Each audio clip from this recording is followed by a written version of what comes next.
ताली बजाएंगे और यीशु मसीह के नाम से की प्रभु का धन्यवाद हो इस अच्छे समय के लिए जो हमारे खुदावंद ने हमें दिया कि हम लोग इकट्ठा होकर प्रभु की महिमा कर सकते हैं। और खुदा के कलाम में भी लिखा है, जब जब उस दिन को नज़दीक आते देखो तो और भी इकट्ठा हुआ करो। शैतान संगति को तोड़ता है, मन में आलस और सुस्ती लाता है ताकि हम सत्य से बहुत दूर चले जाएं और परमेश्वर की उन बातों को धीरे धीरे भूल जाएं और हम संसारिक जीवन जीने लगें। कई बार ये सोचते थे कि ये लौट कर प्रभु के पास आएगा या ये भटक गया है फिर से इसे जीवन मिलेगा, लेकिन अब वो समय नहीं रहा कि भटकने वाला लौट कर आए। बहुत मुश्किल है, अगर 100 लोग हैं उसमें से 1 या 2 आ जाएं तो बहुत बड़ी बात होती है। क्योंकि मैंने अपने सेवकाई में देखा था, जो अनुग्रह पहले परमेश्वर का था अब वो अनुग्रह लोगों पर नहीं है। अभी आप किसी को सुसमाचार सुनाएं, सत्य की बात बताएं, वो आपके सामने हाँ करेगा लेकिन वो अपने मन के अनुसार चलेगा। और ये सब कुछ बाइबल में लिखा हुआ है। कभी कभी ऐसा लगता है कि शायद परमेश्वर ने ही इनकी आंखें बंद कर दी हैं, लेकिन शैतान बहुत चालाक है और खुदा के पास लोगों को आने से रोकता है। उन्हें शादी पार्टी जश्न सब में आना बहुत अच्छा लगता है, तैयार होना बहुत अच्छा लगता है, लेकिन परमेश्वर की संगति उन्हें अच्छी नहीं लगती। और एक बार मैं झांसी शहर के एक इलाके में गया जिससे कहते हैं मसीहागंज, और वहाँ पर एक टोरिया हुआ करती थी, एक पहाड़ हुआ करता था बहुत पहले, जिससे बोलते थे मैला की टोरिया। कौन सी टोरिया?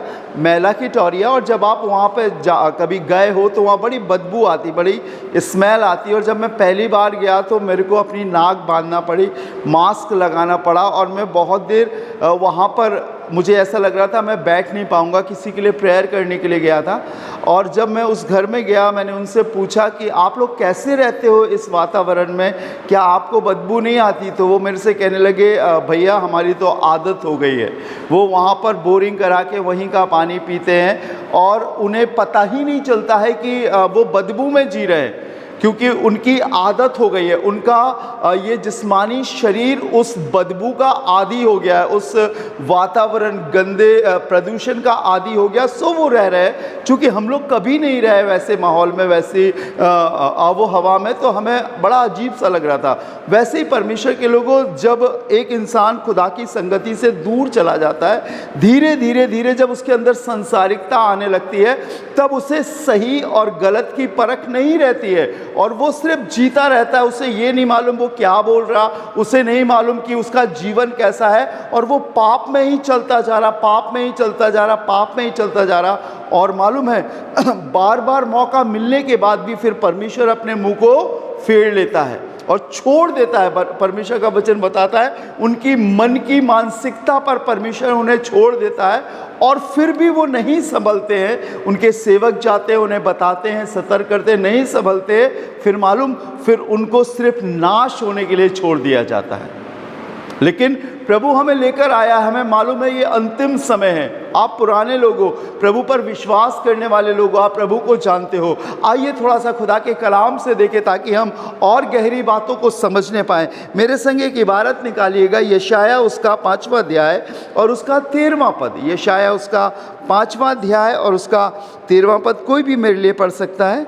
यशाया 13वां अध्याय, 5वां अध्याय उसका 13वां पद, चैप्टर 5 वर्स 13। यहाँ लिखा है, इसलिए अज्ञानता के कारण मेरी प्रजा बंधुआई में जाती है, उसके प्रतिष्ठित पुरुष भूखों मरते और साधारण लोग प्यास से व्याकुल होते हैं। इसलिए अधोलोक ने अत्यंत लालसा करके अपना मुंह बेपरिमाण पसारा है, और उनका वैभव और भीड़ भाड़ और आनंद करने वाले सब के सब उसके मुंह में जा पड़े। 15वां पद पढ़िएगा दीदी। साधारण मनुष्य दबाए जाते हैं, बड़े मनुष्य नीचे किए जाते हैं, और अभिमानियों की आंखें नीची की जाती हैं। पहली लाइन में लिखा है 13 वर्स की, लिखा है क्योंकि अज्ञानता के कारण मेरी प्रजा बंधुआई में जाती है। नॉलेज ऑफ द लॉर्ड, परमेश्वर का ज्ञान होना। अभी तक मनुष्यों ने परमेश्वर को एक शक्ति के रूप में, एक देवता, एक भगवान के रूप में जाना है, और ये जाना है कि एक है जिसने इस दुनिया को बनाया है, लेकिन उसकी सामर्थ्य से वाकिफ नहीं है। पौलुस ने लिखा है कि वो भक्ति का भेष तो रखे हैं, लेकिन उसकी शक्ति से वाकिफ नहीं है। अज्ञानता। अगर मैं पूछूं कि परमेश्वर क्या है, वो कहां से आया, उसका स्वभाव क्या है, वो क्या चाहता है, उसकी आकृति क्या है, तो बहुत सारे लोगों को नहीं मालूम। अगर मैं पूछूं शैतान कौन है, शैतान कहां से आया है, कैसा था वो, कैसे बनाया गया, लोगों को नहीं मालूम है।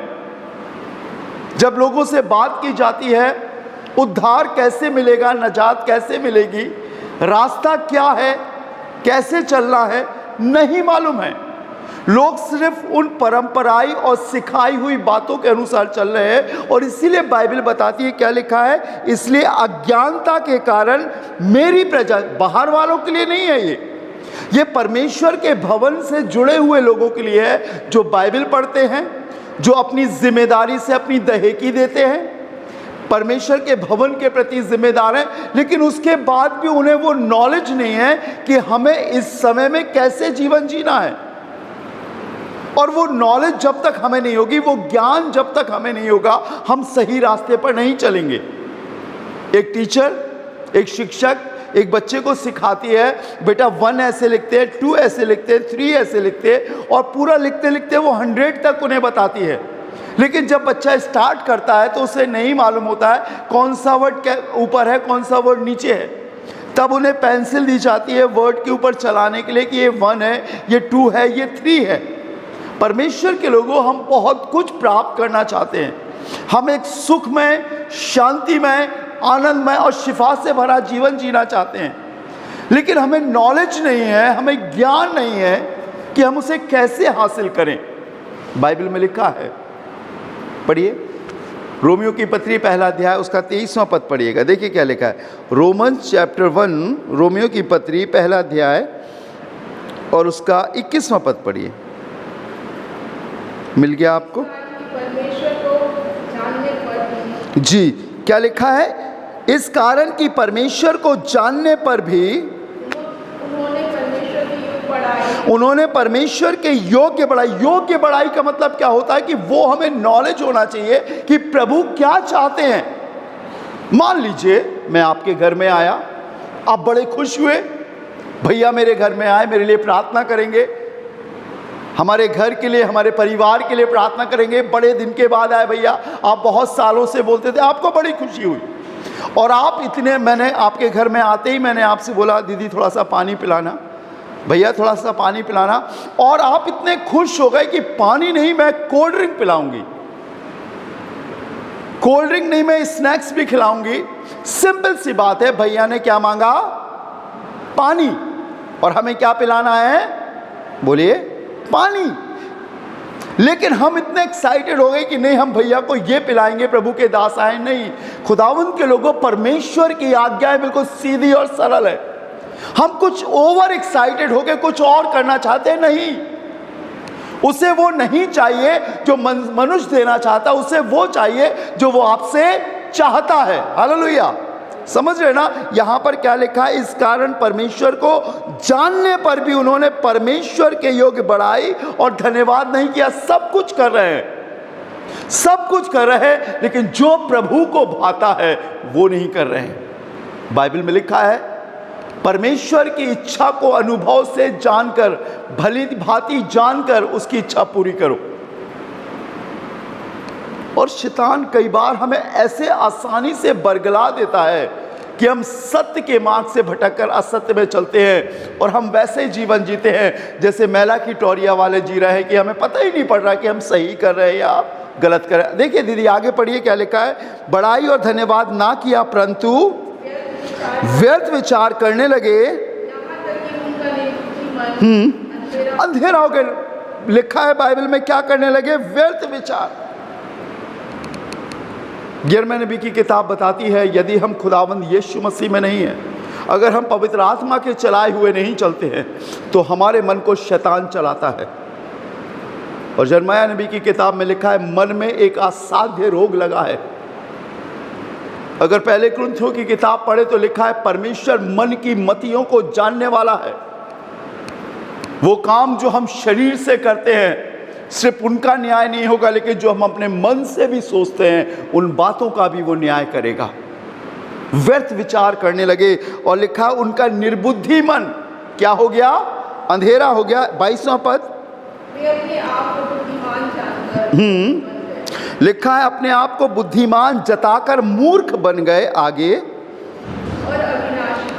और अविनाशी परमेश्वर की महिमा को नाशमान मनुष्य, पक्षियों और चौपायों और रेंगने वाले जंतुओं की मूरत की समानता में बदल डाला। इस कारण परमेश्वर ने उन्हें उनके मन के अभिलाषाओं के अनुसार अशुद्धता के लिए छोड़ दिया कि वे आपस में अपने शरीरों का अनादर करें। मौका है, वक्त है, एक जैसा नहीं है। अगर परमेश्वर अनुग्रह कर रहा है तो वो अनुग्रह वापस ले भी लेता है, और बहुतों के ऊपर से अनुग्रह उठ गया। लोगों को पता ही नहीं चलता। मैं आपको बताऊं, जब प्रभु आता है तो मालूम चलता है, लेकिन जब वो जाता है तो मालूम नहीं चलता है। मैं एक शख्स से बोल रहा था, बेटा आप क्रिश्चियन हो, आपके नाम के संग परमेश्वर के नाम की छवि जुड़ी है, शराब मत बेचो, शराब मत पियो। वो मुझे कोई जवाब नहीं देता था, लेकिन सिर नीचे करके बैठ जाता था। मैं बार बार उसे बोलता था ये शोभा नहीं देता। मेरे बताने के 2 महीने बाद उसी के घर में उसी के भाई के बेटे ने फांसी लगा ली। फिर मैं गया उसके यहाँ, मैंने फ्यूनल दिया, सब कुछ किया, प्रार्थना ली। मैं फिर उसे बताता रहा कि बेटा मत करो, अब मृत्यु तुम्हारे घर में प्रवेश कर गई है, उम्र से पहले लोग खत्म होने लगे हैं, परमेश्वर का अनुग्रह उठने लगा है। फिर वो सिर नीचे करके बैठ गया। मैंने उसकी वाइफ से बोला अपने हस्बैंड को बोलो आप, तो वो बोलती है कि मैं उन्हें समझाती हूँ, लेकिन बाद में मुझे पता चला कि वो पत्नी भी शराब पीती थी। मुझे दिख रहा था उस घर से अनुग्रह जा रहा है। जहाँ परमेश्वर की आज्ञाओं का मानना नहीं होता है, याद रखिए उस घर से अनुग्रह जाने लगता है। परमेश्वर इमोशंस को पसंद नहीं करता, परमेश्वर लाचारगी को पसंद नहीं करता। परमेश्वर चाहता है मेरे लोग आज्ञा माने और बरकत पाएं, ऐसा करें और जीवन पाएं। हम निर्बल या कमजोर या असहाय हैं, हम सभी रूप से बिल्कुल कमजोर हैं, तो प्रभु आएगा। 38 साल से यरूशलेम के बैतसैदा नमक कुंड पर वो बैठा था, यीशु आया, उसे चंगाई दी। लेकिन अगर हम सिर्फ यही बोले हमारी मदद करने वाला कोई नहीं, हम लाचार हैं, हम कुछ नहीं कर सकते, प्रभु कभी नहीं आएगा। वचन में आज्ञाएं लिखी है, आप आज्ञाएं मानो, आज्ञाओं के पीछे जीवन है। हालेलुया। आज्ञाओं के पीछे वो ब्लेसिंग्स है जो हम मनुष्यों को चाहिए, हमें समझना पड़ेगा। मैं उन्हें बताता रहा, और उसके 2 महीने बाद जिससे मैं बात कर रहा था उसकी डेथ हो गई। रात के 12-12 बजे मुझे फ़ोन करके बोलते थे भैया प्रार्थना कर दीजिए आके घर में। मैं 1-2 बार गया, समझाया कि पछताव कर ले, नहीं माने, फिर भी पीते रहे और ख़त्म हो गए। अनुग्रह उठ गया। बाइबल में लिखा है इस कारण परमेश्वर ने उनके मन की अभिलाषाओं के अनुसार अशुद्धता के लिए उन्हें छोड़ दिया। कहीं ऐसा तो नहीं हमारे बीच में भी कुछ ऐसे लोग हैं जो बार बार परमेश्वर के अनुग्रह को तुच्छ जान रहे हैं, समझाए जाने को तुच्छ जान रहे हैं, अपने मन की रीति के अनुसार चल रहे हैं। ऐसा ना हो कि अनुग्रह उठ जाए और एक दिन खबर लगे कि वो चले गए। आज सुबह ही जब मैं फेसबुक पे देख रहा था, एक नोटिफिकेशन आया, मेरी उम्र का एक साथी जो मेरे संग क्रिकेट खेला करता था, कल उसकी डेथ हो गई। बहुत लोग खत्म होते जा रहे हैं। मालूम क्यों? क्योंकि उनके पास नॉलेज नहीं है परमेश्वर की, ज्ञान नहीं है परमेश्वर का। बाइबल पढ़ना ही ज्ञान नहीं है, दुआ करना ही ज्ञान नहीं है, चंदा देना, दही की देना ही ज्ञान नहीं है। आपको हर रोज प्रभु को समझना पड़ेगा, हर रोज आपको जाना पड़ेगा उसके पास। एक दिन हमने प्राप्त कर लिया यही बहुत नहीं है, लेकिन हर रोज प्रार्थना करनी पड़ेगी, प्रभु आज बता मुझे क्या करना है। शीनू भैया की शादी में जब मैं दिल्ली गया था तो एक जवान, एक पास्टर का बेटा करीब 20-22 साल का मेरे पास आया और कहने लगा पास्टर जी मैं वचन शेयर करना चाहता हूँ। मेरे को इंट्रोड्यूस कराया एक पास्टर ने, तो वो जान गए कि मैं पास्टर हूँ। वो कहने लगा कि मैं सेवा करना चाहता हूँ प्रभु की, मैं वचन शेयर नहीं कर पाता हूँ, बताइए कैसे करे। तो मैंने कहा बैठो, कोल्ड ड्रिंक पियो, मैं आपसे बात करता हूँ। मैंने उससे पूछा क्या तुमने बाइबल पढ़ी है? तो कहने लगा पास्टर जी 19 की साल में मैंने 2 बार बाइबल पढ़ ली है। मैंने कहा वेरी गुड, बहुत अच्छी बात है। अगर आपको शेयरिंग करना नहीं आता आप मत घबराओ, आप जो पढ़ते हो उसे अपने जीवन में लागू करो। अगर आप पढ़ते हो झूठ नहीं बोलना तो आप झूठ बोलना छोड़ो, अपने जीवन में उस वचन को लागू करो। अगर आप पढ़ते हो कि आपका जीवन कैसा होना चाहिए उस चीज़ को आप लागू करो, आप एक अच्छे प्रचारक बन जाओगे। हालेलुया। बाइबल में लिखा है लोग तुम्हारे भले कामों को देखकर तुम्हारे पिता की जो स्वर्ग में है बड़ाई करेंगे। आपको बोलना नहीं पड़ेगा, वचन आपके जीवन से निकलेगा। आप बाइबल जियो ना, वचन जियो, आप सब कुछ प्रभु आपके लिए करेगा। जो समय खुदा ने जमीन पर आपके लिए दिया है सिर झुकाकर ही दिलेरी से जीने पाओगे। वचन को लागू करो, जितना लागू करोगे आप उतने अच्छे प्रचारक बनोगे। बाइबल कहती है तू लोगों को चोरी ना करने का पाठ पढ़ाता है और तू खुद चोरी करता है। लोगों से कहता है ये मत करो, ये मत करो, ये मत करो, और तू खुद करता है। कोई नहीं सुनेगा। लोग कहते हैं अक्सर पास्टर के बच्चे बड़े बिगड़े होते हैं। मैंने देखा है, बिगड़े होते हैं, ज्यादातर होते हैं सेवकों के बच्चे बिगड़े, लेकिन हमारे बच्चे बिगड़े नहीं हैं। हालेलुया। क्योंकि वो घर में अपने पापा को देखते हैं कि वो मम्मी के संग कैसा व्यवहार कर रहे हैं। और जब हम वचन को जीना शुरू कर देंगे, मैं आपको बताऊं, आपको तनिक भी फिक्र नहीं होनी चाहिए कि परमेश्वर आपकी ओर निगाह नहीं कर रहा, वो देख रहा है। आपके लिए उसके पास है उतना जितनी आपकी ज़रूरत है। हालेलुया। उसके खजाने कम नहीं हो गए कि वो आपकी ज़रूरतों को पूरा ना कर सके, उसके पास है। खाली आप अपने आप को देखिए, क्या मैं प्रभु में हूँ या नहीं हूँ। ये नॉलेज है, ये ज्ञान है। बाइबल में लिखा है 40 दिन जब मूसा सीने पर्वत पर था, जलती हुई झाड़ी में परमेश्वर उससे बातें कर रहा था और इस्राएलियों को कैसे जीना है पूरी व्यवस्था और आज्ञाएं दे रहा था। बीच में परमेश्वर रुक गया और मूसा से कहा झट नीचे चले जा, क्योंकि जिन लोगों को मैं 400 साल की गुलामी से निकाल कर लाया हूं उन्होंने एक सोने का बछड़ा बना लिया है और वो मेरे अनुग्रह को भूल गए हैं। मूसा लौट कर नीचे आया और वो क्या देखता है कि उन्होंने एक सोने का बछड़ा बना लिया। उसके भाई हारून ने, क्योंकि वो बार बार उससे कहते थे कि लगता है मूसा मर गया, हमारे लिए किसी देवता को बना। सो वे सोना उसके पास ले आए जो मिस्र से लेकर आए थे और उससे एक सोने का बछड़ा बनाया और उसकी उपासना करने लगे। पर वर्ड मालूम क्या आया है, वो दुआ में क्या कह रहे थे, गौर कीजिएगा। वो कह रहे थे कि हे देवता, हे भगवान, तेरा धन्यवाद हो, तू हमें मिस्र से लेकर आया है। क्या वो बछड़ा लेकर आया था उन्हें मिस्र से? नहीं, सेनाओं का यहोवा परमेश्वर लाया था। आज लोग रिश्वत देकर नौकरी लगवा रहे हैं, घूस देकर नौकरी लगवा रहे हैं और परमेश्वर का धन्यवाद दे रहे हैं। नहीं, ये परमेश्वर की ओर से नहीं है। अगर परमेश्वर को हमें कुछ देना है तो उसका रास्ता सीधा है, वो देगा। अगर नहीं देना है तो परमेश्वर ये नहीं कहेगा कि रिश्वत दे के नौकरी लगवाओ। लोग अनर्थ रीति से काम कर रहे हैं और परमेश्वर का क्या कर रहे हैं? धन्यवाद। गलत, नॉलेज ही नहीं है। और जब वो उनके जीवन कुछ समय आगे बढ़ता है और वो फंस जाते हैं। ढेरों बीमारियां, ढेरों श्राप, ढेर सारे दंड उनके जीवन के पीछे लगे रहते हैं और अचानक से नाश हो जाते हैं। और लोग कहते हैं ये तो इतना अच्छा था। अभी पढ़ा ना दीदी ने, प्रतिष्ठित लोग, ज्ञानवान लोग, बुद्धिमान लोग सब अधोलोक का कौर बन गए हैं क्योंकि नॉलेज नहीं है। और बाइबल यही बताती है अज्ञानता के कारण मेरी प्रजा बंधुआई में जाती है। प्रतिष्ठित पुरुष, बुद्धिमान पुरुष, साधारण पुरुष दबाए जाते हैं। और लिखा है अधोलोक ने अपना मुंह बेपरिमाण पसारा है। मरने के बाद जहां आत्माएं जाती हैं उसे हम पैराडाइज या अधोलोक कहते हैं, वहां पर जा रहे हैं लोग और उसका कोलाहल बढ़ता जा रहा है। बचने वाले बहुत थोड़े हैं, नाश होने वाले बहुत सारे हैं, सिर्फ इसलिए क्योंकि उनके पास नॉलेज नहीं है।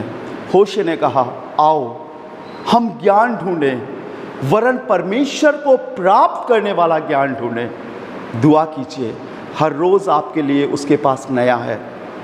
जब आप आज ब्रेड मक्खन खाते हो, कल पराठा खाते हो, फिर दूसरे दिन कुछ और खाते हो, तीसरे दिन कुछ और खाते हो, वैसे ही परमेश्वर के लिए हर दिन के लिए आपके पास नया आत्मिक भोजन है, एक नया डायरेक्शन है। मेरी बेटी तू नौकरी करने जा रही है, मेरी बेटी तू इतने लोगों के बीच में जा रही है, मेरे बेटे वहाँ जा रही है, मेरे पास ये है तेरे लिए, इसे ग्रहण कर। और जब वो आपको मिल जाए, आप अपने घर से कदम बाहर निकालो और आगे बढ़ो। ये परमेश्वर का ज्ञान है। आइए अपनी आंखों को बंद करें, दुआ करें। राजाओं के राजा, प्रभु के प्रभु, हम आपका धन्यवाद देते हैं, आपकी स्तुति करते हैं प्रभु, जो ज्ञान प्रभु जी, जो वचन तूने बड़े बड़े बुद्धिमानों से छिपा रखा, हम अदनाओं पर नाजिल किया, हम आपका बहुत शुक्र करते हैं। आज की इस भोर प्रभु हम अपने लोगों को आपके हाथों में सौंपते हैं। हम जानते हैं प्रभु आपका आना बहुत नज़दीक है और हमें अपनी आखिरी सांस तक विश्वास योग विश्वासी बनकर तेरी मर्जी के अनुसार जीवन जीकर तेरा इंतज़ार करना है। प्रभु मैं प्रार्थना करता हूँ तेरे लोगों को ऐसी तौफीक अता कर कि तेरे वचन के अनुसार ये अपने जीवन को बना सके।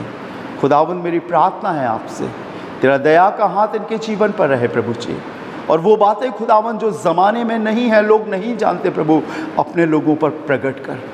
तेरे प्रकाशन में ये जी सकें प्रभु, तेरे प्रकाशन में ये चल सकें, अपने मन को उन बातों पर लगा सके प्रभु जो आपने इनके लिए तैयार की है। संसारिक अभिलाषाएं, मन का भटकना, इधर उधर की बातें प्रभु इनसे दूर रहें खुदावंद। तेरी पाकीज़गी का और पवित्र जीवन इनके जीवन में शामिल हो सके, ये देख सके, ये जान सके कि ये स्वर्गीय स्थानों के लोग हैं प्रभु जी, ज़मीनी नहीं हैं, और आप हम सबको लेने आ रहे हैं प्रभु। तैयार कर और अपना जीवन दे।